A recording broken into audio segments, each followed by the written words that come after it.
Do you know why you're not successful? It's real simple. You haven't decided that you want it to be. You haven't decided that you want to be successful. I had a young lady come to me a couple months ago telling me that she wanted to own her own business and that she wanted to start a business here real soon. And she admired the fact that I was an entrepreneur. And she asked me my advice. She wants a brick and mortar type store where she sells hair products. This is what I told her. And you can almost always tell how serious an individual is or how far along they are psychologically when they start talking about owning their own business, starting their own business. I looked at her, I observed her the whole time that I was giving her this information. If you want to have your own brick and mortar business, first thing I told her was this: make sure that you are certain that you want this business. Every business starts with an idea, starts with a thought. You say, oh, I want to have this particular business. That's good. So does millions of other people say the same thing. What's next is this: how convicted are you, or convinced are you, that you want to start this particular business? Or is it just a fleeting thought? If you're sure, if you're certain that you really want this type of business, ask yourself this question: am I qualified to open this business or to start this business venture? Qualified meaning, do I know anything about it? If you do, that's a plus. If you don't, you need to start to learn as much as you possibly can about this particular business that you say you're passionate about. Next, make sure that you're willing to make sacrifices for your business. Sacrifices meaning this: you have to be willing to be able to pay your rent, your utilities, your overhead for several months before you even open the door. Don't assume that as soon as you put a deposit down on a place that you may be renting, that you're going to have people knocking the walls down to come in and buy your wares or your products just because you open a business. There are many competitors out here, possibly in your particular field. You must take this into consideration. Location, location, location is everything. Where are you putting this business? Who are you catering to? Are you catering to a specific part of the population or to everyone? Take that into consideration as well. Now, do you have suppliers for your products, or do you make your own supplies? Is it something that's intellectual property? Is it something that's yours? Is it something that you created? Okay, that must be considered as well. Find out who your suppliers are, where they are, and where you can get the best deal for the quality as well. Do this in advance before you even open the doors, before you pay rent at all. You need to know who all of the players are in this particular field of endeavor. You must have a legal pad. Sit down with a pad, a pen. Fill that pad up, fill 2 pads up. Preparation. Okay? You must do this. Now, you've got the idea, you have the thought, you have the dream to open this business. You pick the location. Check out 3-4 different places. See how much the rent is. Do you have to sign a lease? Is it a 1-year lease, 2-year lease, what have you? Can you negotiate certain terms with the owner of the property? Ask them questions about the area. What was the building before you considered having your particular business there?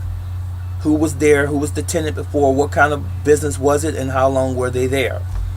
Are there any structural issues, leaking roofs, pests, rodents, if you will? Has it ever been robbed, or have thieves come in the night and destroyed the place? Okay, do you have any structural damages? and so forth. All these things you need to ask. What do the utilities run during the winter time? What do they run in the warm weather? Okay, these are just some of the questions, right? Now, if the place is already movable in, you can move right in other words. That's good. That's a plus. Now, if there's some work that needs to be done, and this basically is rental property for this owner, and the last tenant left some things in there in terms of shelving or what have you, maybe you can make a deal with the owner and say, if you can waive part of the down payment or deposit, or even all of it, I'll do all of the work that's inside of here. A lot of times they will waive it. I've been there, done that. So I know it's possible. I've been doing this for some years. But anyway, it's worth a try. You can negotiate some terms. You can say, would you be willing to take off $200 or $300, or even waive the whole deposit if I was to clean the place up and do all of the painting and so forth? Since I'm just starting this business, and I have to reestablish or even establish a client base. And if they say yes, then you're good to go. Now, you must also advertise. You can get business cards, of course. You can get flyers. Start with your relatives and your friends first. Set an opening date. Let people know what it is that you're about to open.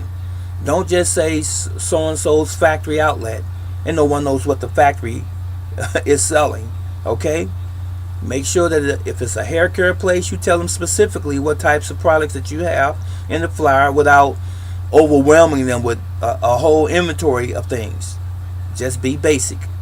Make your flyer up. Start passing it out. You might want to go on Craigslist and advertise. Some other places where you can advertise as well online. Do this 30 to 60 days before you even open the place. All right? Put you some signs in the neighborhood so people can see it. If you can get any type of free advertisement, do it. But above all, remember this. This is cardinal rule number 1. When you open that business, ladies and gentlemen, be there. Be there. Don't say we're having a grand opening on such and such a date and we open at 9 in the morning and at 10 o'clock you're not there. First impressions are last impressions. Alright? Be there at 9.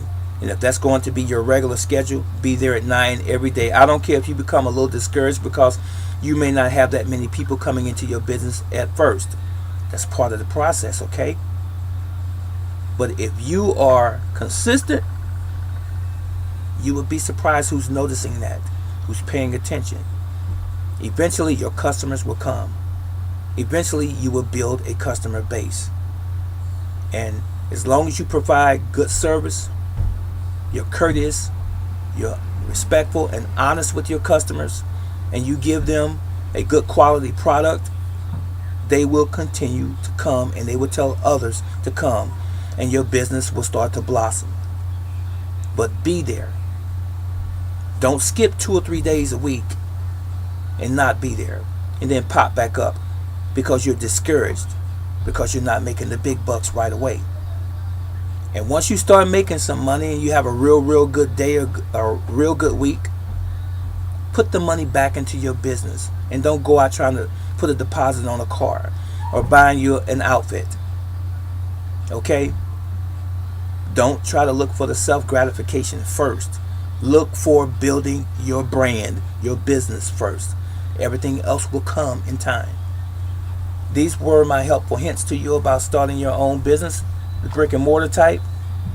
I believe in you, but you must believe in you as well. This is Brother Teacher.